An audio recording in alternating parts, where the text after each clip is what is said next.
All right, guys. So we are going to be breaking down this store right here that did over $200,000 and is still running right now, but really did $90,000 in the very first month it launched.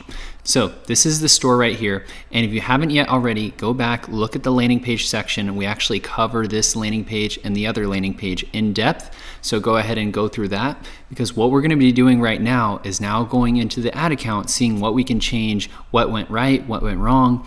And obviously they did a lot of things right, but I also want to break down the landscape and my personal thoughts. So right off the bat, I kind of want to put a disclaimer.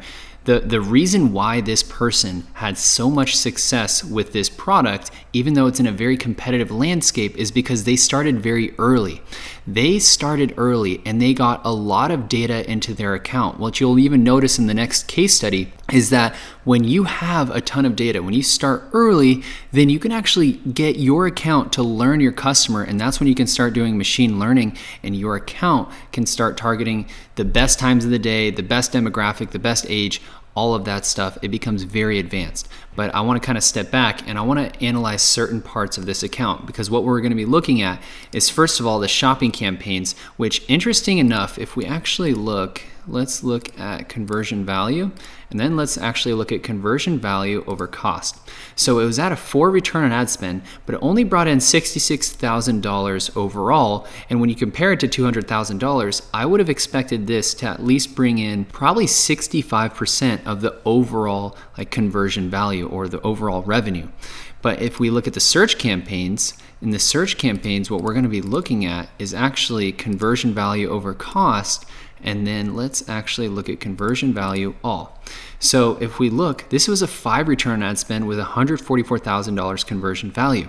This is fantastic. So when I get the question, hey, should I do SCAGs or should I do shopping? Guys, you should do both, because they both have their place. Now, before I continue, I want to quickly go over actually in the search trends. So if we look at resistance bands, we can see that there was an enormous spike, right? So we see that there's a huge spike and then it kind of starts to drop off, right? Well, what's going to happen is, actually, if we look beforehand, there's consistent demand. There is consistent demand, and it's actually not, it's not like a yo-yo style business or a seasonal business.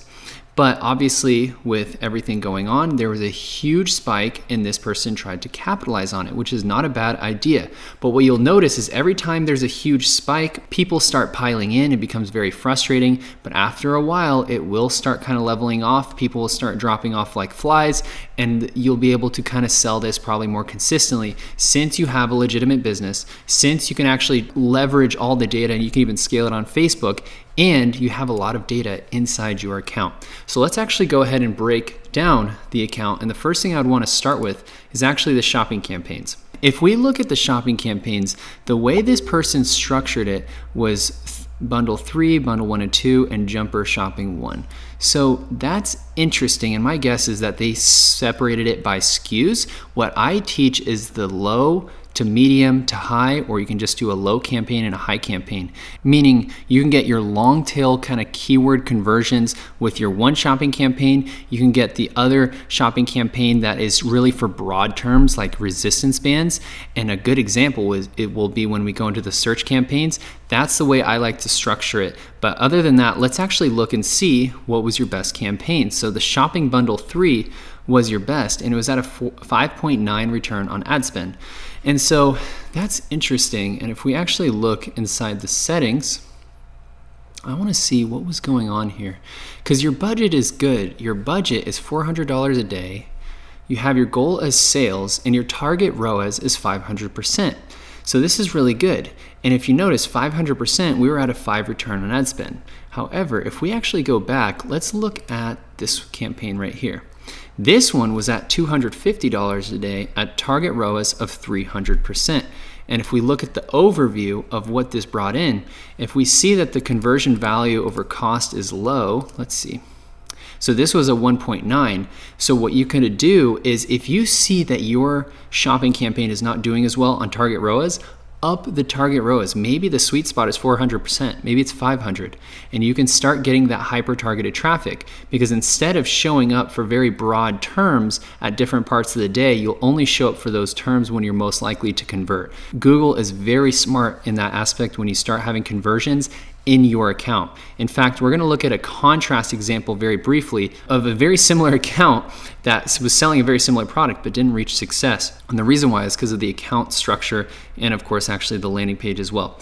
So this is interesting. So my first recommendation would actually be, if we go into shopping campaigns, I would really give this another shot, give it another go, because you got a 5 return on ad spend right here, right? And you made $53,000, but you can probably segment this a little bit more and try some of the strategies that we talk about in the course, because these ones, even if we go into here and if I see like, are you advertising different SKUs? Is that what you were thinking to do? It's a little bit tough. Let's look at columns.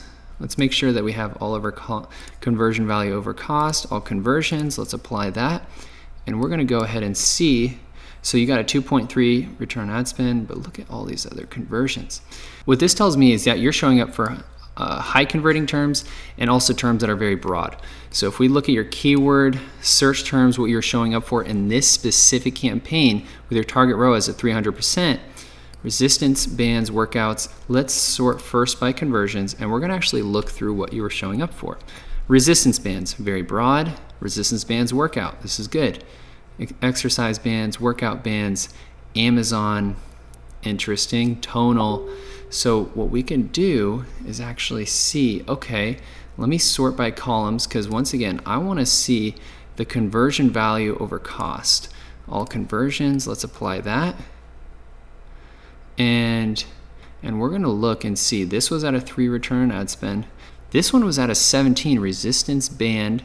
So what this tells me is that there's actually some life in here. But the problem is that if you just maybe upped your machine learning a little bit, even though this is the same term, right? Resistance bands, you have resistance bands, workout, resistance band. Even though these are the same terms, when you show up and who you show up for is going to determine whether you get the sale at a 10% conversion rate or a 2%. Okay, so there is some things in the shopping campaign that I would analyze, but what I would do to be a little bit more specific on like kind of direction is, if we go into your search campaign, since this is what you kind of spent the most on, let's actually go through here a little bit and see what has been going on. So you have your brand search campaign. Let's actually sort by all of our conversions. Keywords campaign. So if we look, we see that this SCAG, this keyword campaign brought $126,000 at a 5 return on ad spend. And what we could do is we can actually take some ideas from this.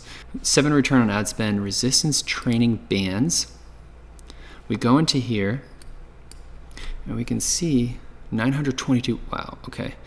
So resistance training bands. So if I needed some new ideas for what I'm going to put in the front of my shopping campaign, this is what I would put: resistance training bands, and I would start trying to rank like crazy for this specifically. Now, of course, what you're going to rank for depends on, honestly, month to month. So if I'm looking at it overall, I'm seeing resistance training bands is the best. But if you're running this and this is a long-term business without a spike, right, then you can look and see, okay, during Q4, what was converting the best? Okay, during the month of, let's just say, January and February, what was converting the best? And that's how you can kind of optimize your shopping campaigns and see what you should kind of rank more in each month. Now, that's a little bit more advanced, but it is an option that you can do that I've noticed really good results with. So we're going to keep going, and this is good, and I really like how you have this structured. You have your exact match, you have your modified broad match, and you have your phrase match. This is all good, and they're all very profitable. So this is good, and so I'm noticing that your search campaigns were done very well, which also tells me there is a lot of life, in my opinion, for the shopping campaign. I think you could deep dive in that one a little bit more. Resistance tube set. I like this one. This is actually very interesting. Resistance bands for arms. So let's see what other ones. Conversion rate, $44,000, $25,000. And I'm also looking at conversion rate because that typically means high return on ad spend. 22%. Ooh, 9 return on ad spend. So what was this one? Yeah, resistance tube set. Yeah, so I thought that was an interesting one. And it's an interesting kind of word, in my opinion. Like, this is not something I would think when I'm selling resistance bands. So resistance tube set. And let me make sure, if I'm to go in And hopefully you guys are finding this interesting as I'm kind of going through all of this. Let's actually see. So it does lead right to this page, and this is the page that's been working. So that's good. So let's actually see how you structured your ads. And this is good. Resistance tube set on sale, the best. Very good, very good. You could even put resistance tube set on sale, 50% off, or put some kind of number around here. Looking for a way to get fit and stay home. Very good. And you have numbers here. I like to break it up with numbers. It just makes it look a little bit more engaging to read. And so this copy overall is very good, and it's very simple. We want to have our keyword that we're advertising in our ads. So I would give your keyword, your search campaigns an A+. Like, you're doing fantastic on your search campaign. So we're gonna keep going. And this one got a 10 return on ad spend. I see a lot of life. In my opinion, I think there's a lot that still could be done. Resistance bands for arms. Like, this is really good. Like, if we look into settings, we have our bidding now at maximizing conversions. Now, it's hard for me to say when you decided to switch to this. You could have switched it maybe at last minute when you saw, like, hey, is the trend dying down? Can I switch it to a more automated bidding?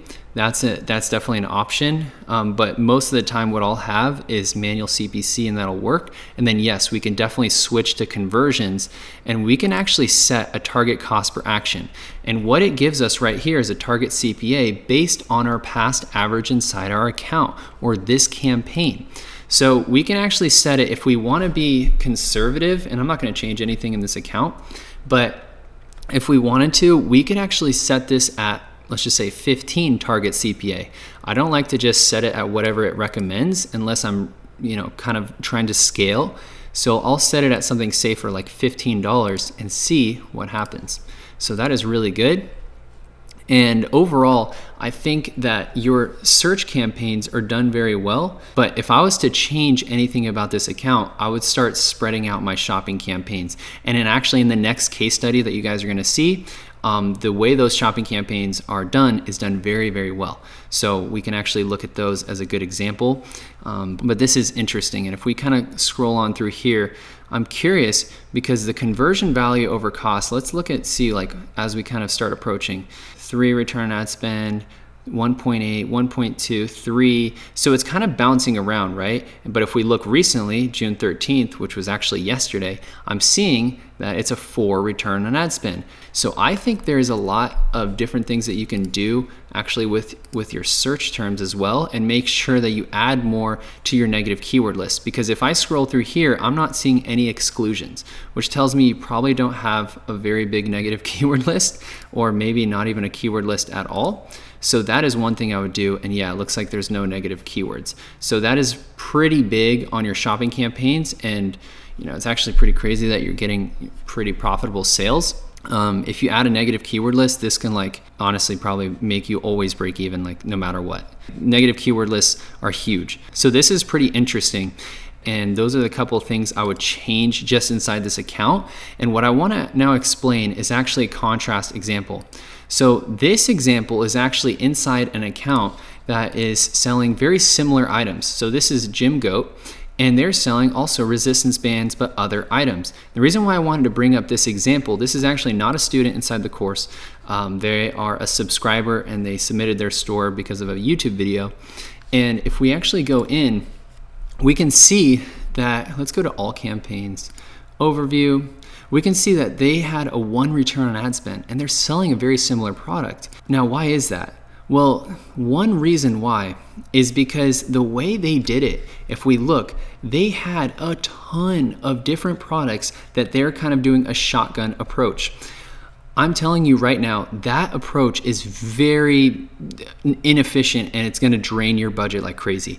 I've seen very professional looking general stores, and if you want to do a shotgun approach, you're going to be spending at least 3 to 7 times more. Meaning if you have 5, 6, 7 different products you're just kind of throwing out there, it's going to be hard to focus down.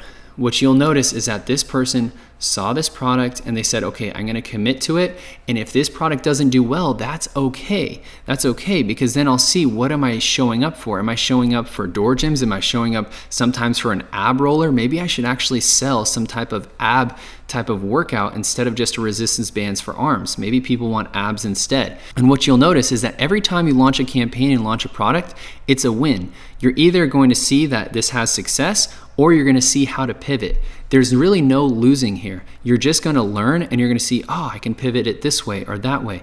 That is how you really reach success quickly. But if we look at this account, what I was trying to say is that it's very dangerous to have an array of products and not commit to a product. I know it's scarier saying like, oh, I'm going to commit to like 2 or 3 products. But I'm telling you, it is not easier doing 8 or 9 or 10 different products, or just kind of just throwing everything out there. Now, of course, this person didn't really, they didn't take the course. They don't really know how to do the shopping campaigns or SCAG campaigns. So, there's probably a lot of issues here, but I did want to at least kind of relay that even in the same product, same niche, you can get tremendously different results, okay? So this is a good overview of this case study. So let's actually continue to the next one.